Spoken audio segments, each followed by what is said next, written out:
aka anchadan beri mashina jo'natadi, daler bo'ladi, daler do'stimiz. Neritda Surxondaryoda to'g'ri pamperslar bilan shug'ullanadi shu uyga. Bu yigitga mana yana bitta ikkita mashina qilib berganmiz. Bir xilda Laboni ham o'zimizdan oldi. Labo ham $8200 bo'ladi, yana ikkita bor. Bugungi chistoyimiz 3-iyun bilan video olib turibmiz. Nalichida labolarimiz bor. Labo yangi bo'ladi, o'zini nomiga chiqarib beramiz. Ko'pchilik so'raydi, o'zini brendini chiqarsa bo'ladimi deb. Albatta chiqarsa bo'ladi. Olgan shaxsiy brendlarni narx-navosiga hech qanaqa ta'sir qilmaydi. Tent narxi shu pulga kirib ketadi. Ortiqcha pul olmaymiz buni pechat qilganimiz uchun.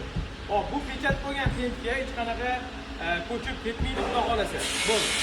Bu pechat qilgandan keyin, reklamani yopishtirgandan keyin albatta ruxsatnoma olish kerak. Ruxsatnomani mashinani oformit qilgandan keyin, nomer olingandan keyin MyGo orqali olinadi. 1 yilga to'lovi 1.400.000 so'm atrofida chiqadi. Bu mashina rasmini tashishda respublikaga javobi keladi. Xo'p, ko'rsatilganidek kuch moshasi ham tayyor bo'lgan. Ikkinchisi ham bir xil ko'rinishda bo'lgan, orqa tomon darvozali zashli dugalari bor. Xullas akalar, kimga shunaqa xizmatlarimiz kerak bo'ladigan bo'lsa, murojaat qilinglar.